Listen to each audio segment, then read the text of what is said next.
Talked to John McMullen, who was in the Sirianni presser today. He actually asked the question along with, I think it was Dave Zangaro. I noted it down.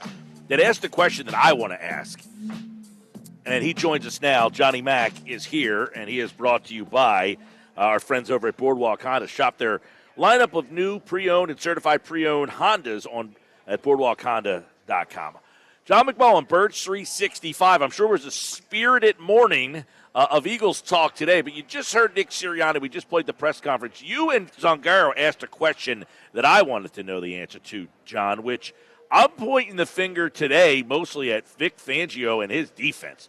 What the heck was that yesterday? So if you want to blame Sirianni, who's getting a lot of the heat today from our listeners, what role does he have in Fangio's defense? And if it's minimal, that's why I have Fangio at the top of my list for what they did yesterday.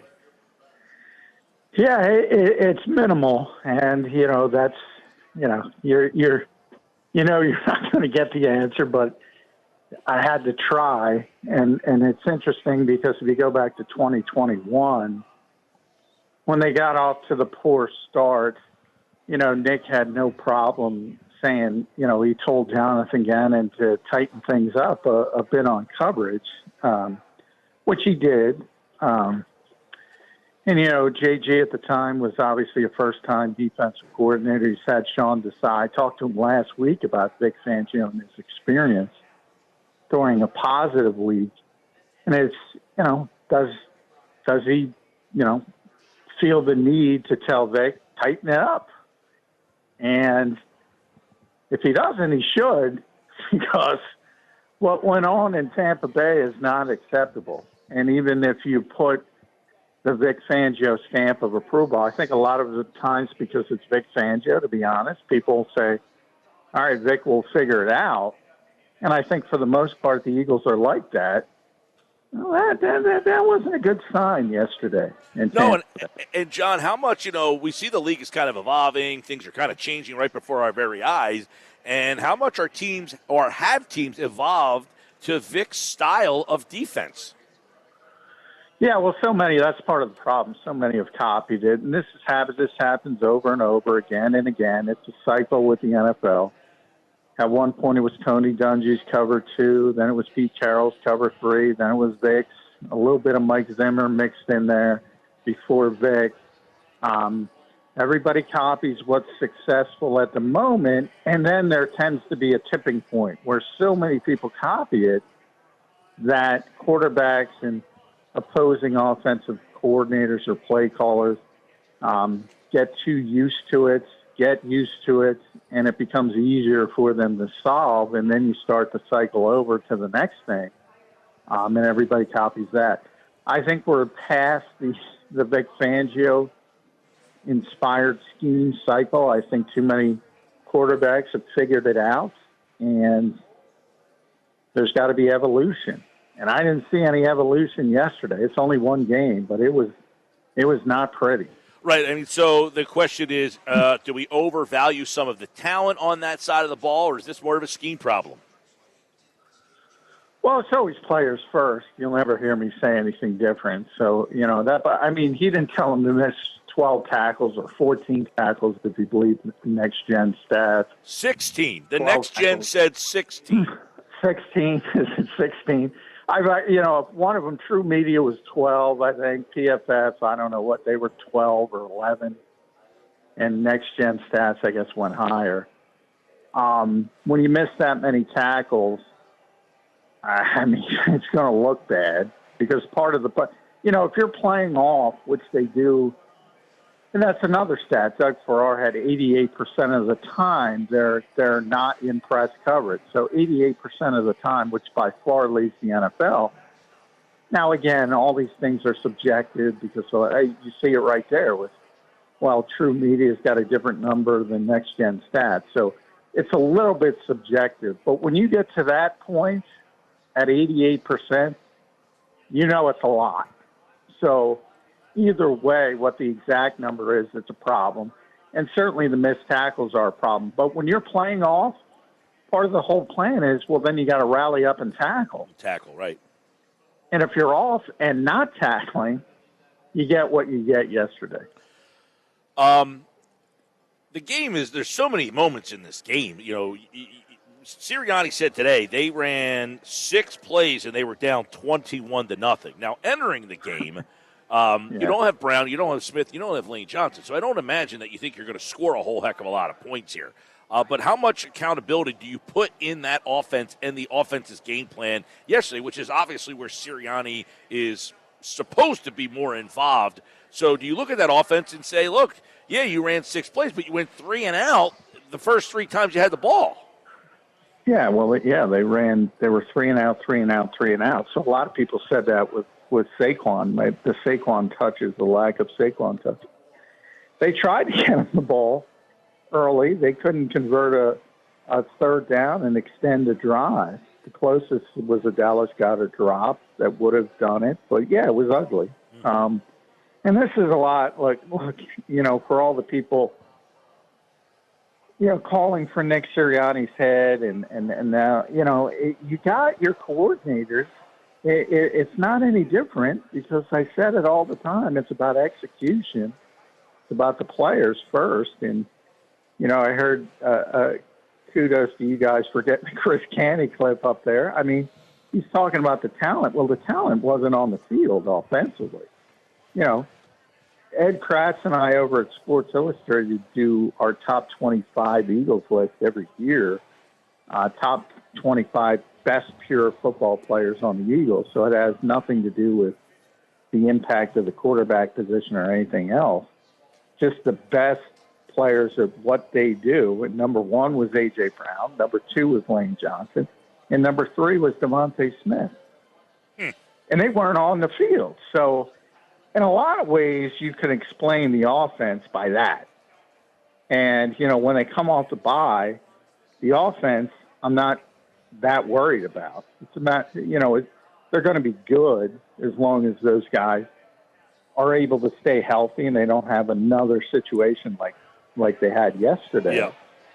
It's a matter of how good. Defensively, I don't know how good they're going to be. Well, that's why, John, to me, I'm like Sirianni, he's the head coach, so he deserves something today. I mean, he even said it. Look, it's always going to be all of us. But to me, the offense, if you told me the rest of the year this team doesn't have A.J. Brown, Devontae Smith, and Lane Johnson, guess what? My expectations have dropped. They're going to stink. Right. Yeah, my expectations are this is not a good enough football team. So I can't take what I saw offensively and hold a lot there. But defensively, if you are what you were yesterday, that's a problem. So that's why I look at the defense and Fangio more so. But I guess at the top of the list with the answer that Hurts gave yesterday, we have our moments. Are you starting to sense that he's getting frustrated with above him? No, not to a certain extent. I mean, Jalen's, you know, probably frustrated in the past, the overriding philosophy of constant change. But, you know, that's part of the NFL. You know, they had success early. So, you know, it doesn't matter how he kind of explained this point over the summer at one point. You know, if you succeed, you're going to lose coaches. And if you fail, you're going to lose coaches. Either way.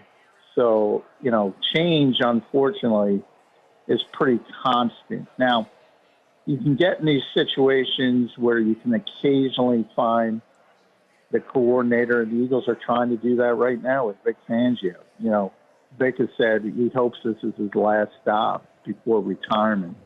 You know, Tom Moore for years, somebody like that who really doesn't have the ambition to become a head coach at that particular age, and you can get some continuity, but that's very, very rare. And especially the way the Eagles do business and have recently done business, they want more young coaches, more innovative, more newer minded, whatever you want to call it. And if you get those guys, they have ambition. Shane Steichen had ambition. Jonathan Gannon had ambition. And they had good seasons, and they got head coaching jobs. You lose them. And then coming off of that, well, it's really difficult to follow up on it. So you don't reach expectations, and Sean Desai loses his job, and Brian Johnson loses his job, and you have more upheaval. Yeah. So, and the same thing happens, by the way, because the one constant is going to be here next year is Jalen Hurts because of his contract. At least one more year, even if he completely faults and fails. And then you can start talking about moving on after next year. However, they don't want that to happen. Yeah. But guess what? If Nick Sirianni fails, they're not keeping the offensive coordinator. And whomever they bring in to be the next head coach in that instance, it's very unlikely that they'll want to keep either coordinator. And they'll want their own people. And then you got upheaval again. Yep. Listen, this is set up to where you got big problems if this team falls apart and isn't what you hoped it is because of what you just chronicled. But one of the things, I think Jimmy Kempski asked the question, he said, turnovers 0.6 per game. Now it's up to 1.4. I thought they had a chance to get back in that game yesterday and on the 19-yard line, he fumbles again. How much I ask you every Friday, is there going to be another turnover? And it wasn't an interception yesterday, but it was a fumble in a key spot. That was a key spot in the game. Are they internally, do you think, starting to wonder and worry about the turnovers with Jalen Hurts? Yeah, I mean, it hasn't been good. I think the last game they won the turnover battle. You got to go back to Kansas City last year. Think about that.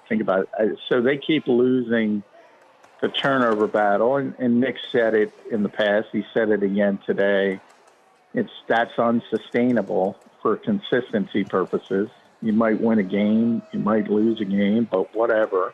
If you're losing that ratio week in and week out, you're not going to be very successful.